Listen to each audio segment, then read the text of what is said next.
Jack knew what was coming here. Welcome back to the Catabolic Window podcast, mate. We must be approaching episode 100 at this point. I swear. Very close. I don't know. It's high 90s now. I think it's like 78. I think it's like 97 or 98. But truth be told, I nished no. I do nish no. Just not good enough. Are we pretty much up to date now? We haven't got too many backlogged, have we? No, we are fully up to date now, which is pretty cool. Yes. This one will be going out. No. Okay, we're always listeners. We're one behind. So as of time of recording, I'll get behind you, cheeky boy. Oh God, yes. So yes, it's got this logo, mate. Hey, yes. You need to sit off to one side. Move your Mac to one side. Like this. Doesn't really seem to work, does it? We were just talking about this before the podcast. The home custom logo looks a bit shit. The really thing is, most of the people who watch us are on Spotify, so you're not going to see. Why is it backwards? It's not backwards for me. I don't know why it does that. Oh, okay, that's weird as fuck. That's what I know. was thinking, because I could read the Catabolic Window one a minute ago. Yeah, I'll set mine to Catabolic Window. Yeah. Sorry, we're fucking around with our backgrounds in the. You have to go on YouTube for this if you're on Spotify. Yeah, you need on Spotify. Yeah, there is video, but I don't know. It's a bit weird. Oh, here we go. That's a great idea. I'm gonna get on a consultation call and have something stupid as my fucking background. Yeah, do it, mate. I've already. What were we talking about already? I've forgotten. We were talking about how far behind we are. Oh, that one's a bit big. Oh yeah. So we saw that last week's pod will be going up today. So we're perpetually a week. Yeah, we're caught up now. We're a week ahead, which is where we want to be.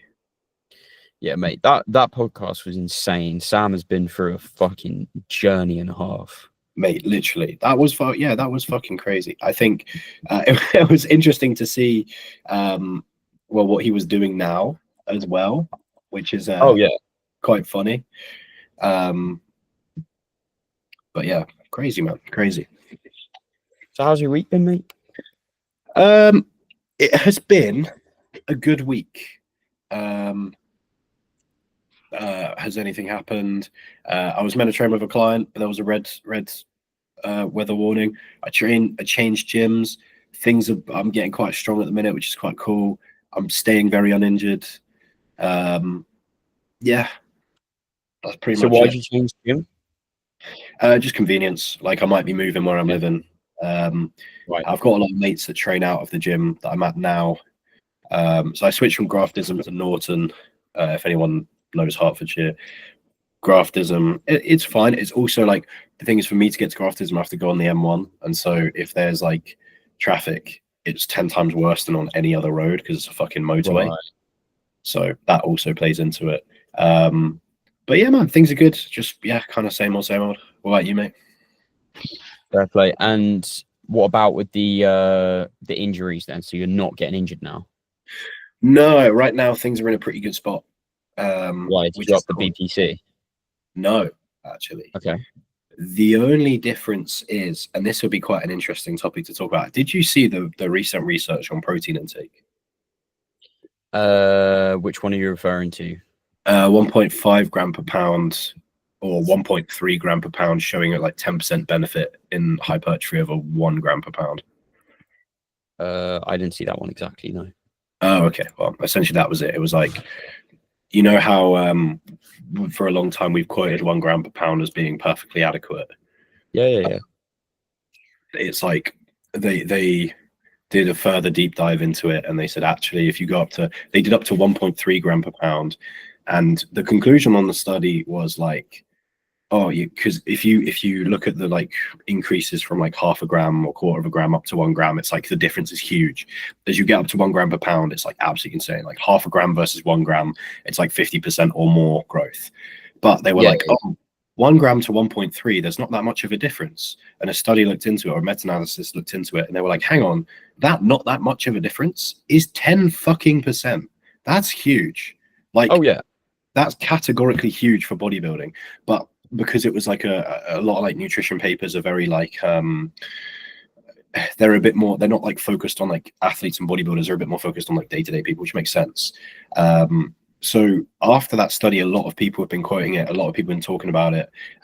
We don't know if there's any benefit going above 1.3. So a few people have been like doing 1.5. I thought, fuck it, I'll join them. I'll play around with doing 1.5, which is really fucking annoying because it means I have to consume about 300 grams of protein a day. Technically, that's less than 1.5. It's so tedious to eat that much chicken and beef, but anecdotally, So how much is it for a meal then? Like, I have 225, 250. No, I have 4 meals, so it's like 6 eggs, 300 chicken, 350 beef. Yeah, and obviously I count, like, obviously I'm counting total protein, so like I would deliberately have like, I forgot you can't have whey in yogurt. That's so sad. yeah, I know, it would be easy I protein. don't know what I'd do without whey in yogurt. Oh, mate, don't get me started. But I count like total protein, so I'm like 300 total. I'm chilling. Anecdotally, I can't say that the timing has been pretty crazy. So I don't really know if it's like if there's any correlation at all. But anecdotally, my joints have been 10 times better, like substantially better, while I'm using more androgens and I'm training more and I'm being a bit less safe with my training. And I spoke to Camille when the research came out, and I was like, hey man, I'm doing this thing. Let me know if you want me to do it with you as well. And he's like, nah, that's fine.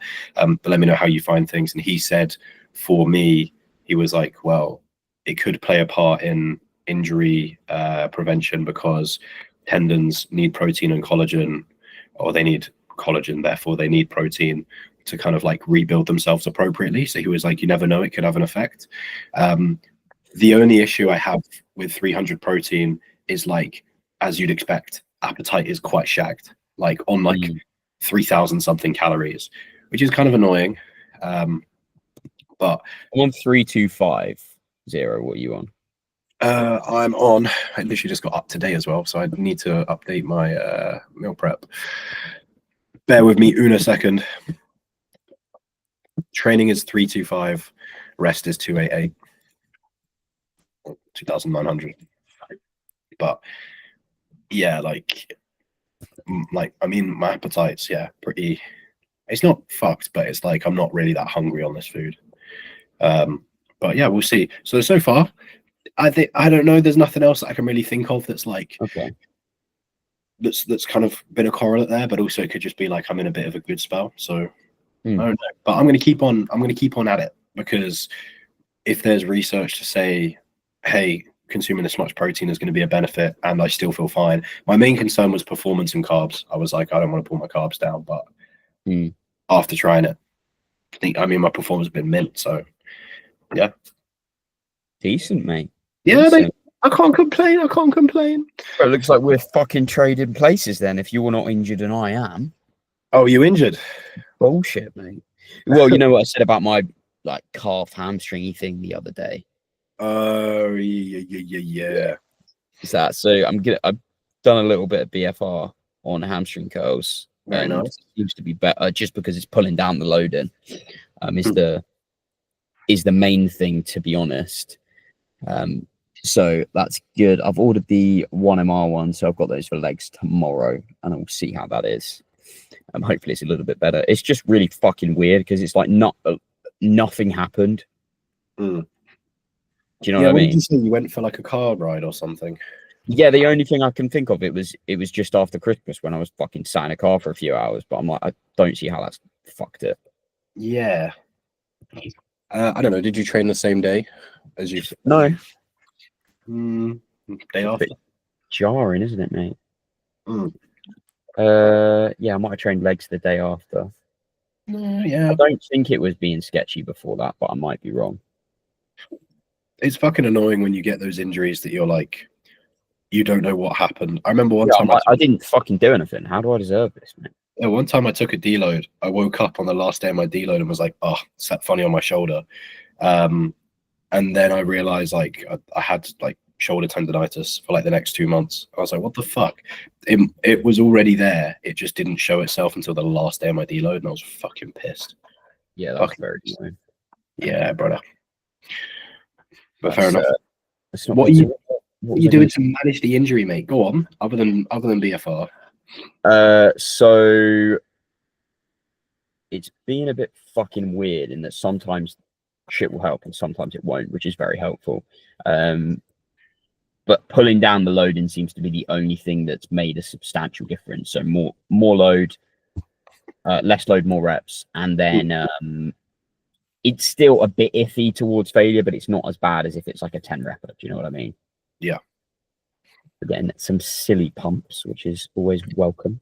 Yeah, BFR is so overlooked as like an injury, well, I guess workaround. Like if I ever piss off anything now, I'm probably gonna BFR it just to kind of work around it, because it's so fucking good for like, I mean, my knees are getting pretty good now, but like I've been able to train quads for the past like 6, 7, 8 months because of BFR. Yeah, it's been insane. That's a lot of growth, man. Same with like your triceps and elbows as well. Yep. It was funny because Ethan, when I posted that on my story, Ethan Harris messaged me, but like taking the piss, but metabolic stress doesn't build muscle. That oh my god, mate. There's people that say that shit. There's people that say that fucking shit. And even then it's like, it's as if just because you're using metabolic stress, you're still not like supplying mechanical tension. Like, I don't agree. Like when people are just like, yeah, I just kind of do like a few rest pause sets and they don't track it and they just kind of get a pump, I'm like, I don't know about that. But if you're gonna aim to have like some, like if you're doing a high rep BFR rest pause sets to like get a bit of a pump, but you're still progressing what you're doing, because that's pretty much what my quad training was just like rep match sets, rest pause sets, high reps, BFR, low rest periods. But I'd still try and progress my sets, like as long as you're applying that, you know. Yeah, still progress it, obviously. Yeah. And it's a lot of mechanical tension because you're reaching failure.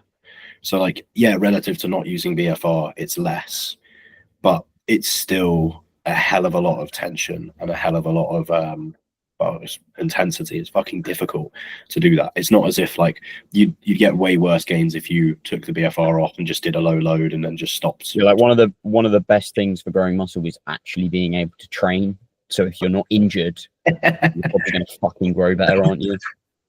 For me, it's so overlooked. Genuinely, like being able to be like being uninjured is so overlooked. I look at a lot of coaches programming, and there's just no thought about like injury prevention at all. Like there's the same movement, like every single time they're training a side delt, it's like a lateral movement, and it's like they're just like increase volume, and dumbbell laterals, standing cable laterals, machine laterals, all of it, mate. Yep. And then they'll just be like, yeah, we're trying to do a side delt focus, so we're just gonna do like 4, 5, 6 sets for that. And it's like, bro, you are going to piss off something around your shoulder doing the exact same path of motion, the exact same movement pattern for repetition, close to failure over and over and over again. Like, you are gonna piss something off, man. I guarantee there's probably people listening to this that are like, but what else is there other than lateral movements for the side delt? So a popular one would be the crucifix lateral raise, where people are laying on the bench. That's pretty common. More of a Y raise type of motion, which, funnily enough, if you were to do it with both arms, makes you look like a Y. One that I don't see basically anybody doing is literally just a full horizontal, like shoulder abduction movement. Yeah. Spin your arm this way around. You can see my hand, okay? Yeah. And you can have the cuff around your wrist, or hold something in your hand, depending upon what you prefer. And by spinning your arm around that way, the side delt is then in a position to pull your arm round to the side. People look at it and go, oh, surely that's all rear delt. But by changing your arm position, you change what's actively doing the work. Yeah, for those listening, if you do a rear delt fly, but your palm is facing pretty much perfectly upwards, it's a side delt. Yeah, it's a side delt exercise. And you don't need to do all of them all the time. Like I would say, okay, let's have something that's basically pure abduction. Let's have something that's a mix of coming up a bit vertically and also a bit horizontally. sort of thing. And then every now and then you can run something that's purely horizontal and see how it is. Or if you know that you're going to do a lot of side delt volume because it's like a side delt block, then I definitely would try and vary that as much as possible. Like, and that's also where maybe using more congruent, more kind of middle focused range resistance profiles, when I said range of motion, resistance profiles will also be good. Like, rather than just like continually taxing the lengthened or the short, modifying things a little bit, or even changing it as you go throughout the session is going to be a little bit smarter there. Because again, if you're going to challenge a muscle in the middle of its range of motion, typically it's a little bit safer, but also the side delt stronger there, so it's safer to load it a bit more there. Again, it depends on injury history as well, and like what else you're doing. But equally, you've got, if you're doing the length and range, it's going to take you way less fucking time, which is useful for a lot of people, because you just can't do the same number of sets of something that's really length and fucking biased as something that's really short and biased. Yeah, harder to recover from it. In it, Rev. That's it, mate. That's it. And I've done the stupid thing of like not going and seeing a physio just because I don't trust anyone. Like, the amount of fucking people I see that, oh, you got shoulder pain, let's do some rotator cuff work, mate. Oh, you've got issues with your bicep tendon. Oh, well, it's all stemming from the rotator cuff. Oh, your missus has kicked you out of the house. Yeah, do some rotator cuff work. That'll be fine as well. Like, mate, just me off. Mate, literally too many. Yeah, I think a lot of physios do just kind of like, I don't know, it's always a rotator cuff, isn't it? I don't even know what the fuck they do. I was gonna try and hazard a guess, but because it's the one muscle that they've learned about. Yeah, it's the same thing when you say, oh, you don't do this glute exercise because it's all piriformis. They've learned about one of the deep hip rotators, so they're like, and it kind of pulls that way, so it must be that one. They haven't learned about the other 7 which can do similar shit as well. Yep. I think as soon as it's what's that, like, curve of knowledge or whatever it's called, Dunning-Kruger effect. Is that what you're talking about? Yeah. Where you learn a little bit and you think you know everything. That's it. Yeah. And then you get to the point where the more you learn, the more you realize you need to know. What's it called? There's like the 4 phases of it. I'm gonna Google it. Oh yes, it's unconscious ignorance. Yeah, something like that. No, unconscious incompetence, conscious incompetence, conscious competence, unconscious competence. There we go. Fuck me, that's a word salad. Yeah, that is. There we go. The 4 stages of learning. Yeah. So you've got well, I guess it would be to give you an example that I think is going to be easier for people to understand, it would be, say, somebody who's not losing weight and can't work out why and think, I'm tracking my calories, it's not working, but they're not realizing all the shit that they're actually not considering. Like Menno Henselman's posted a study the other day of people like actually being observed tracking their calories and the number that they reported versus what it actually was. Yeah. And even knowing that they're being monitored, most people were still like 500 calories over what they actually thought they were having based on the expenditure and the what they were intaking. Whereas if you start to move that along to get somebody to go, okay, instead of tracking stuff in cup sizes or one serving size, let's actually weigh the food out so that we can start to get an idea. Then you're consciously making that effort, but you're still a little bit incompetent with it because you might fuck up this thing here or there. And then over time you get to the point where you're at where me and Jack are, and you're like, yeah, that's probably about 50 grams of protein from a chicken breast, just fucking looking at the size of it. And you're like automatically wired to go, where's the protein? This meal doesn't have enough protein. What the fuck? Yeah, literally. Yeah, do you ever think back to like the stuff you used to do when you first got into the gym and like I don't know, some of the chest flies, mate? That's what I used to do. Oh god, I remember doing the 3 different variations of chest flies where you're doing that's it, mate. You got to do all 3. Otherwise, incline, horizontal, and decline, or like ascending, descending, horizontal. Fucking hell! And then doing flat bench and incline bench on the same day. Then a dumbbell press. Fucking hell! I saw a guy the other day. He had this special attachment, which was like a V-bar, but with like a specific inlet at the middle to put a dumbbell in, to then do like inner chest presses. Oh my! And the whole video, he's like, people will say this is all triceps, but just keep the tension on the chest and it'll be fine. I'm like, what the fuck? Man? What? Keep the tension on the chest. Just keep the Jack. You know that leg press you do. Just keep the tensions on the hamstrings, mate. You'll be fine. It's fucking hell, man. It's like that video that we I'll fuck it. I'll say his name. We saw Kuba posted a video. It was like you don't want to stretch too much on a prime row because you'll take the tension off the back.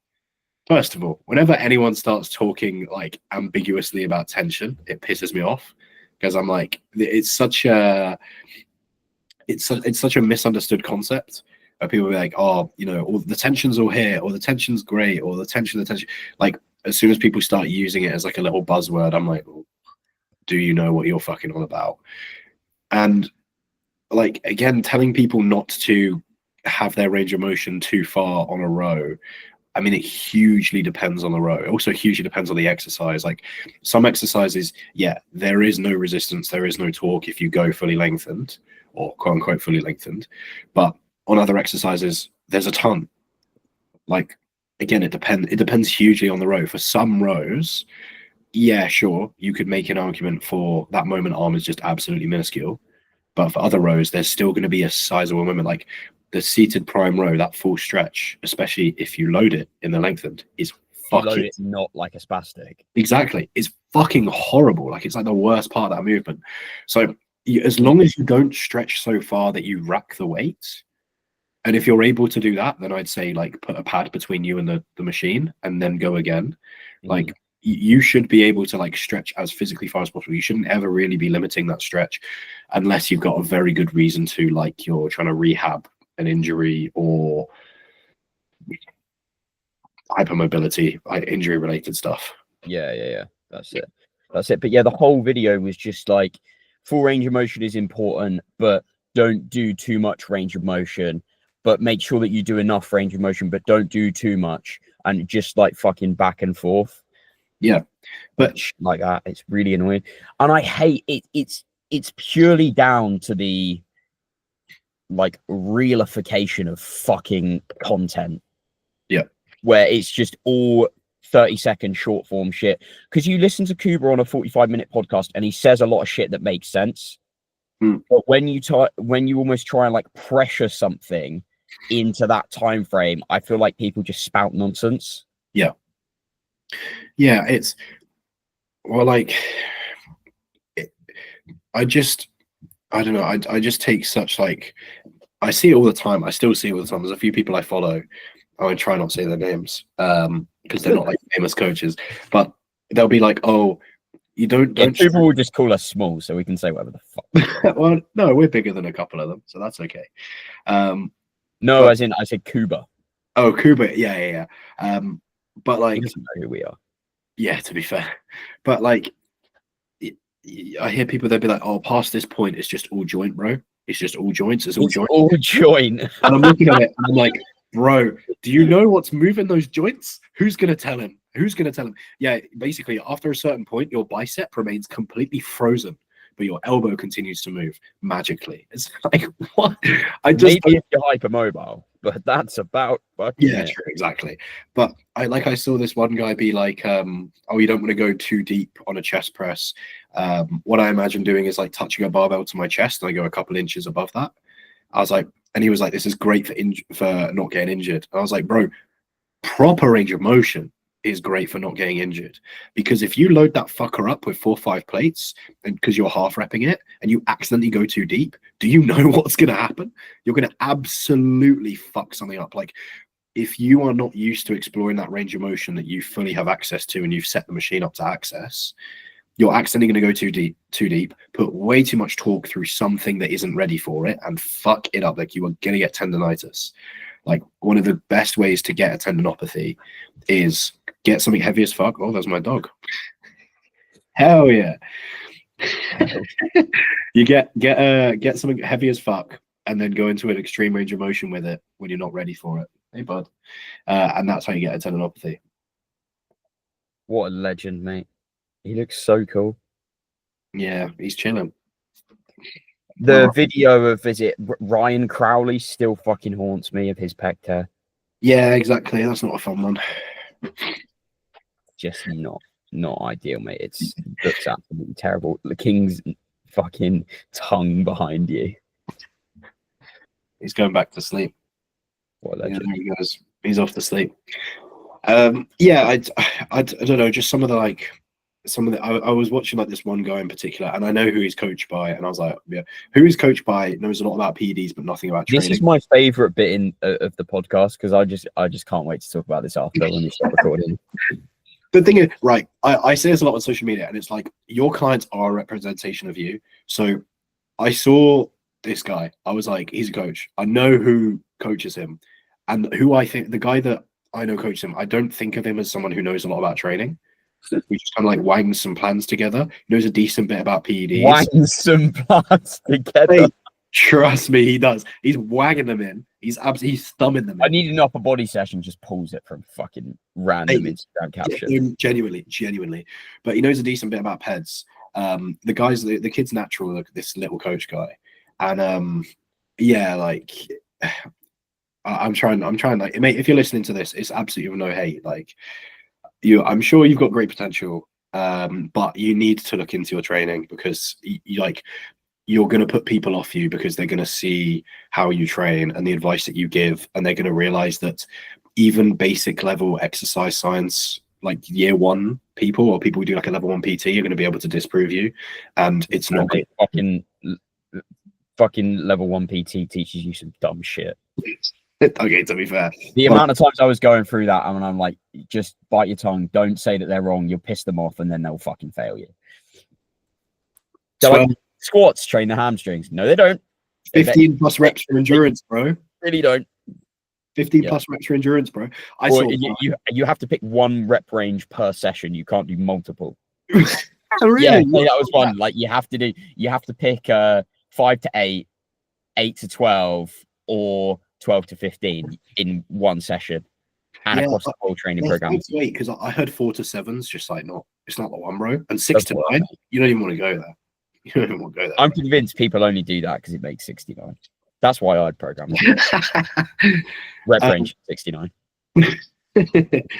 I remember one time I had a client message me. He was going through a PT course, and it was like they recommended 1 gram per kilo of total body weight. And I was like, tell me that's a typo. And they were like, no, it's kilo. And I was like, bro, who the fuck is doing your course? They're literally recommending half the protein intake they should. It's crazy. That was probably the same as my one, to be honest. Yeah. That's crazy, bro. Some of the shit they when they were in one of the assessments, it was like a nutrition thing. And they marked it down because the client was eating more protein. And a valid justification was that was apparently not the client likes eating protein. Yep. But anyone listening, Jack's face is like fucking bewildered. Wow, that's insane, man. Yep. A lot of PTs that I talk to, often the first few weeks is just like, let's undo what you've been told. Let's undo all the dumb shit you've yeah. I'm slowly building out a list as I find more and more of them. Quite a big one that I see is the only place to grow tissue is a surplus. That seems to be a very, very, very common myth that a lot of people believe. And like I break it down for them. I'm like, no, you absolutely can grow in a deficit, and kind of here's why, here's how that works. It's not as if that mechanism just shuts off. It's just harder because you have less energy and recovery, etc., etc. Oh yeah, if you get someone that's like fucking never trained properly, they're gonna grow muscle pretty much no matter what the fuck they eat. Yeah, as long as they're not an absolute cunt. Exactly. We love an absolute cunt, but yeah, I mean we are, mate. So. But like it's just, I don't know, it's just crazy some of the things that like I hear like PTs saying. I don't know, it's just, I think people are getting more and more wise to shit, and if you're absolutely waffling on social media, people are going to sniff you out, and they're gonna know that you're a shit coach. They're not gonna go to you. I've just thought of this on the spot, Jack, but we're gonna make this a thing. It's called the Pure Gym Razor. Okay. Yeah. So if they're filming a video in a Pure Gym t-shirt, Yeah. They have no idea what they're doing. There was one the other day. It's this guy who like must be 60 kilos and like 6 foot tall. And he's like, if you want to build a massive chest, then you need to stop using the Smith machine. And he's coming up with reasons like it will definitely make you more injured. It builds less muscle. And there's James Smith in the caption. He's just like, please stop. Imagine getting violated by James Smith on your Pure Gym fucking reel. That's mate. peak, bro. That is peak. Yeah. I don't know. There's like, I don't know, man. Some people be out here fucking waffling, absolutely fucking waffling. But your clients are like a representation of you. And like sometimes I go in the gym and I'm like, I know who everyone's coaches are. I go in the gym and I see someone train like an absolute fucking wally. And I'm just like, right, well, I'm not going to that coach because they just clearly don't give a shit. Or like you look at them go from one lift to the other. I've genuinely seen someone go from like a machine fly to a cable fly. And I'm like, what the fuck is this session? Bro, you might as well have gone from dumbbell preacher to machine to fucking cable preacher. Like, what are you doing? Yeah, it's the nutritional, or it's the training equivalent of having to eat every protein source in a day. Yeah. Like you can't have just chicken for a meal. You have to have chicken and beef and whey protein and some yogurt on the side and some tuna because you need all of them in order to build any muscle. Yeah, it's true. Like, no, the only reason I would choose a pec deck over a cable fly or a cable fly over a pec deck is, what does your gym have more available and are you able to get on easier? What do you fucking like and what feels more comfortable? Like the profile side of things is useful to know, but for most people, it's just fucking irrelevant. Yep. That's it. We've done it. We've done it, guys. I really want you to tell me who that coach is now. I'll tell you after. Okay. Well, I think as well, like, but having a client, right, and not looking at how they train is like giving them a diet and just assume that they stick to it. What is like, your? I literally just posted this on my story. There's a huge difference between 2 sets of an SLDL that is round back, no control of the eccentric and bouncing off the floor. Yeah. And 2 sets which is controlled all the way down, keeping your back in a nice stable position, and just generally fucking rinsing your hamstrings by actually getting close to failure. Yep. Like it's not even comparable. There's a lot of coaches out there where like I see they're like the way they client. There's a big coach out there. The way his clients train pisses me off. But I know what you mean. Yeah, we all do. But I'm like, I look at it and I'm like, if you're a long time podcast listener, D. Anderson, tell us who you think it is.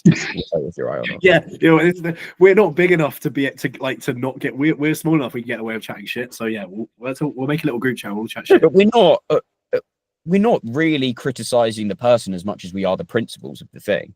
Because regardless of if we say the name or not, what we're saying is still correct. That they train like spastics. Yep. We're definitely getting cancelled for that. But I look at it and I'm like, what is your job? Do you get to a check-in and you say, well done, you followed your food, here's some more carbs, well done, you trained hard, now train harder? Like, genuinely, what is your job? Because whenever I hear coaches be like, oh, you don't need to put that much thought into training, I'm like, yeah, I get it. But then you look at their clients' training and it's just not changed from when they joined. So I'm like, what is your job? Like, what are you offering this person? Like, I just don't get it. Like, yeah, maybe if you were like, I guess, doing that old school thing of like, oh, I'm teaching them intensity and then we're going to work on form. First of all, shut the fuck up. But it's so much easier to learn how to train intensity once you have decent form because you're not worried about your joints fucking snapping. Yep. And also, why can you not teach both? Like, it's mutually exclusive, mate. Did you not know? But imagine learning a skill like you learn intensity through just fucking rip it, bro. And then they're like, okay, now calmly approach the bar and fucking rip it. And it's like, what? Like, if you're teaching someone intensity through training like a knob, you have so much more undoing to do because towards the back end of their set, they're either going to bottle it or they're going to just start training like a knob because that's all they've known. You've given them a bad habit. But like, I particularly for natural clients, because I just look at some coaches and I'm just like, like genuinely, what is your job? You're You like, need to stack the chips in your favor. And like, if you, there's a difference between training well and training quote unquote optimally, and it's arguably not that much. But going from training like a cunt to training pretty fucking well is not that hard to do, and it gets you so much more in terms of the amount that you're gonna grow. Like, why the fuck would you not do it? It's just lazy not to. Yep. I get, like, there is a balance. I get it. Like, you can always, you can look at me and Luke's sets and you can probably be like, oh, technically slightly, you know, a little bit here and there. Sure. Training just needs to be good enough. But I say this all the time to people and I'm trying to get them to send footage. I'm like, in terms of like injury prevention, for the most part, it is kind of like, does this feel fine? If it feels fine, you're probably okay. That's partly my job, but more accurately, it's, okay, there's a big difference between this SLDL feels fine and this SLDL is going to grow you some fucking stupid hamstrings. Like, the difference between, I can pull, like, I can do a press in a way that like feels fine, but I can do a press in a way that feels fine and also grows the fuck out my chest. Like, there's a big difference between them. Like, half repping and not going that deep, like, feels pretty fine, you know, or like resting for ages at the top of the rep also feels fine, or rest pausing it also feels fine. But there's a big difference between that and like getting the deepest stretch possible, playing around with my scap position so I can get the deepest, safest stretch possible. Like, there are big differences there. Obviously, yeah, if you've got someone who's injured, that's when it's good to be able to like play around with things and look at how they're performing things and et cetera, et cetera, et cetera. But like, there's such a big difference between this feels fine and this feels fine, and this grows you decently and this grows you as fucking best as possible.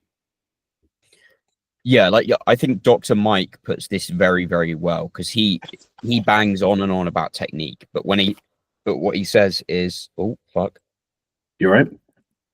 can you still hear me? Yeah, bro. Yeah, I just lost connection for some reason. Okay, but yeah, he says you need technique that's good enough to survive hard training.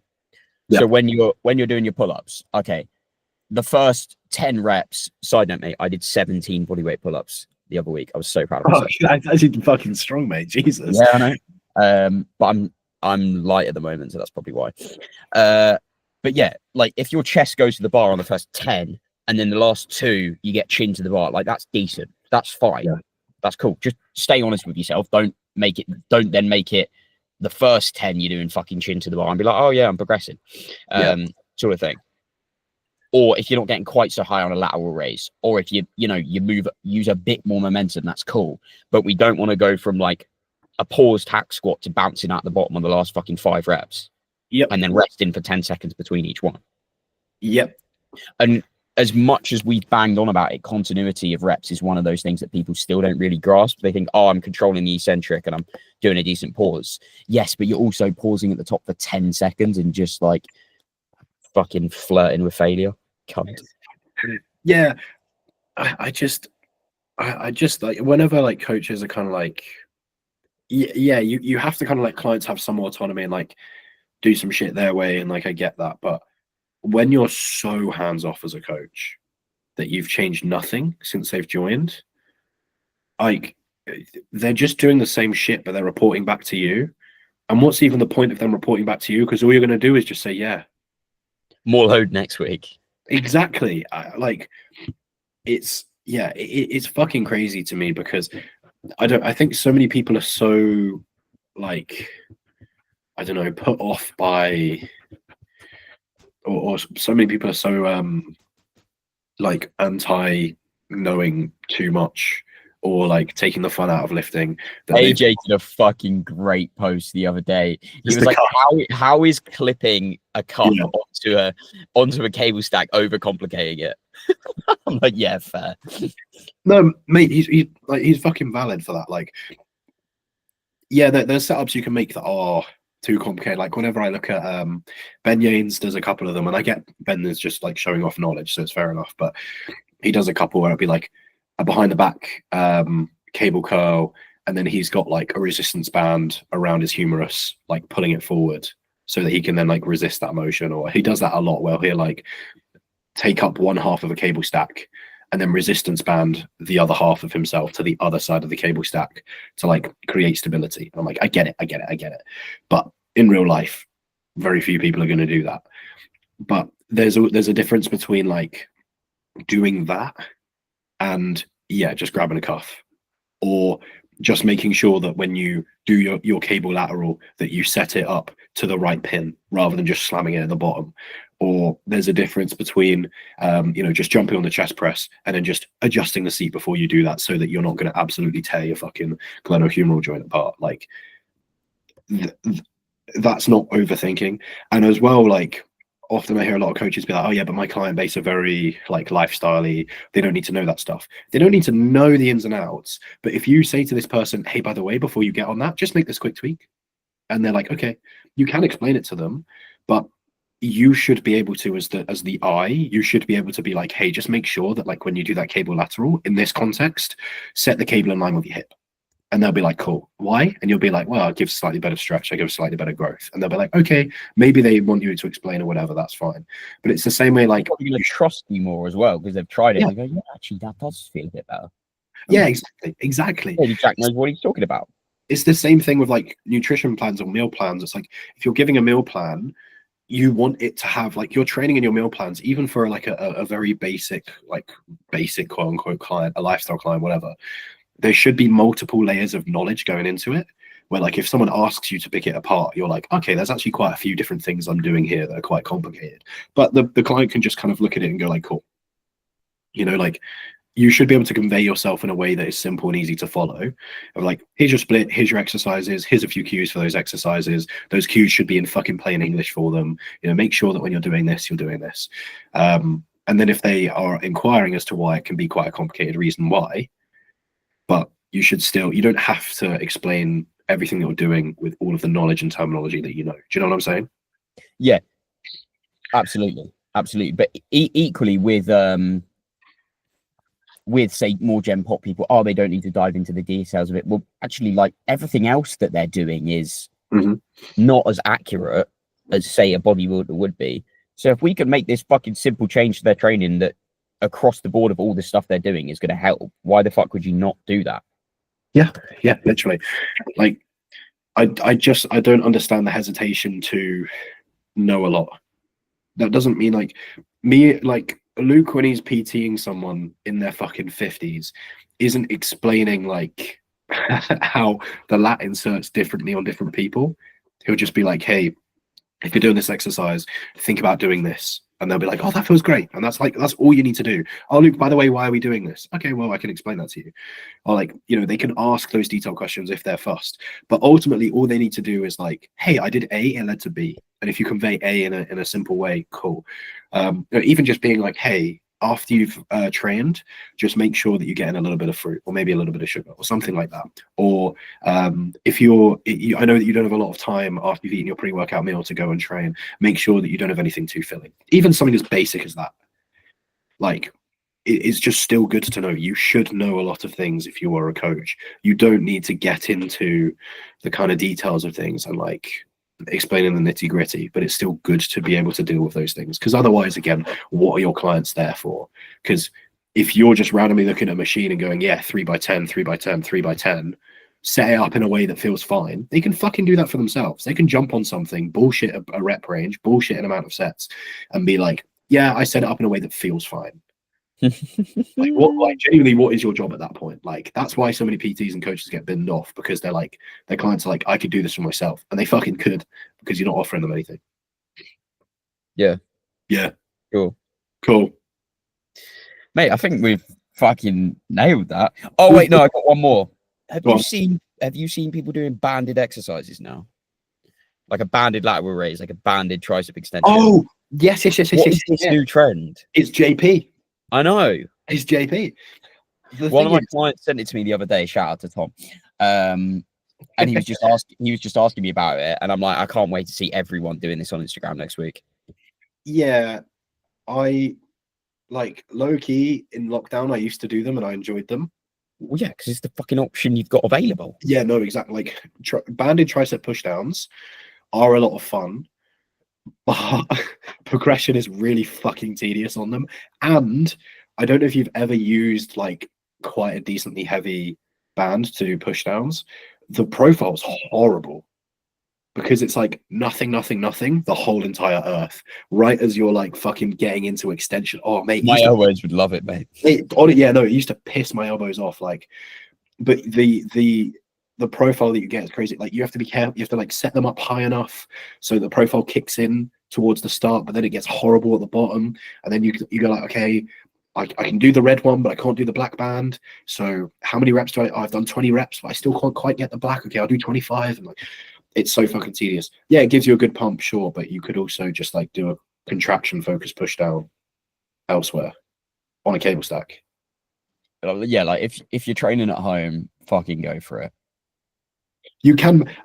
I get like nah, I just feel like Jordan was like, oh, people overlook bands. Yes, you can fucking get strong with them. Yes, you can progress them. Absolutely, mate, 100%. And if you want to use them, Jordan, go for it, mate. Like, I'll allow it. And I know that's what you've been waiting for. You've been waiting for me and Luke to say it's okay. We deem it's okay. It's okay, Jordan. You can crack on, mate. You're allowed to keep going. He's just breathed a sigh of relief there. He's gone, oh, thank God the boys are okay with it. Yeah, mate. But people are going to do it because they think it's like magic, or they're like, it's the thing to do. People are going to start like, people are just going to start doing it for no reason. And that's, I think, what pisses me off is like, it's good to know it's an option. I bet half the reasons JP's done it is because now he doesn't have to wait for a fucking cable stack. Yeah.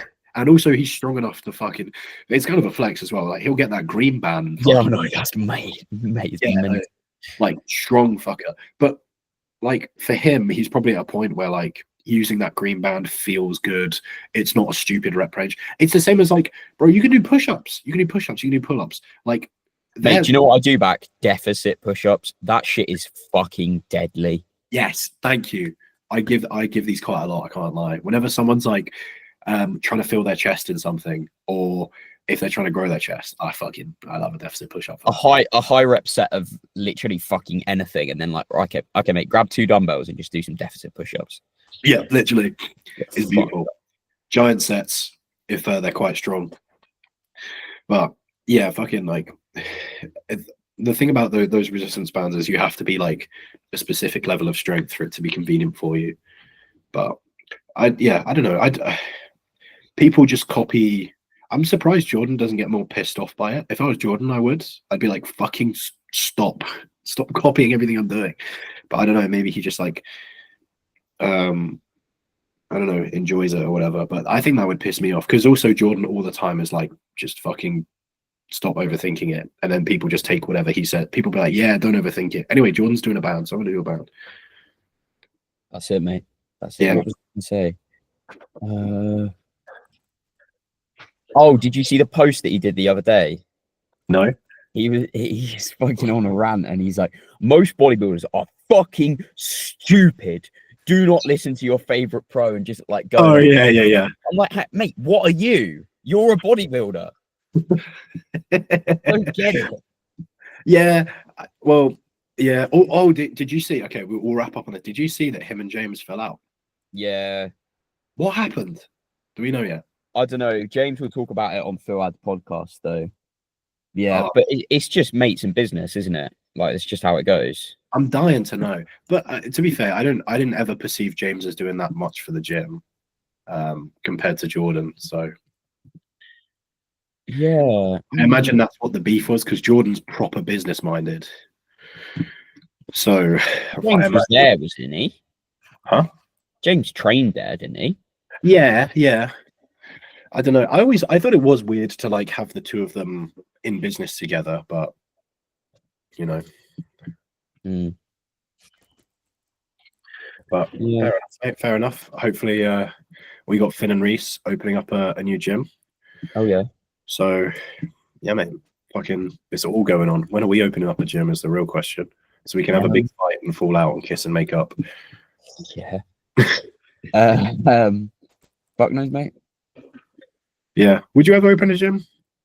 Private one, not public. Yeah, agreed, mate. Definitely. Like me, friends, people that are around the area that like kind of how Intent is. Do you know what I mean? Where it's like he's got enough people there to make it pay for itself.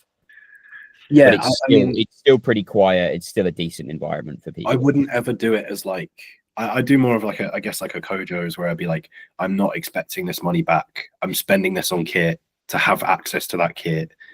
Maybe like mates, maybe some clients, like anyone that we like. Yeah, I'd do that just to be like, just for kind of like, I don't know, the having the kit. I mean, you could argue the kit's an investment because you could fucking probably resell it when you're retired from bodybuilding. It'd be worth a lot of money if you look after it. But Yeah, I think maybe that's why, because Jordan kept breaking all the fucking machines. to be fair, I just James is like, for fuck's sake, I wanted to use the adductor. I admit I've got a client who like trains at the shed, and he's like, oh shit, Jordan uses this. We've got the same prime piece in rotation as Jordan on the same day, and he was like, bro, we're gonna have to change this. I can't be back in this. So fucking funny. What do you mean? Like his Jordan, the day that Jordan runs the flat prime press was the exact same day as my client, and they ran it at like a similar time in the session. So Okay. my client was like, bro, I can't go after Jordan. So we've just swapped out for something What do you else. mean I can't go after? Because the machine's fucked. No, because he's just like, after Jordan's just been there and been a bit of a fucking menace, and he has to wait. Jordan takes a while as well, but he's just like got to follow that. Like, mate, I'm not fucking. He's got to use a piece of kit after Jordan Peters has fucking used it. Like, that's insane. Mate, what do you mean? You literally get test from laying on the bench. Yeah, to be fair, he is a natty client, so I don't know. Fucking UK DFBA might have some issues with him using the same piece as Jordan. So that we've been in proximity of something, bro. Oh, mate, what a banger. All right, let's call it a day. All right, brother. Have you got any parting words of wisdom? Get paid, get laid, Gatorade. Deal.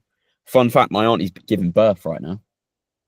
And on that note, wish her the best.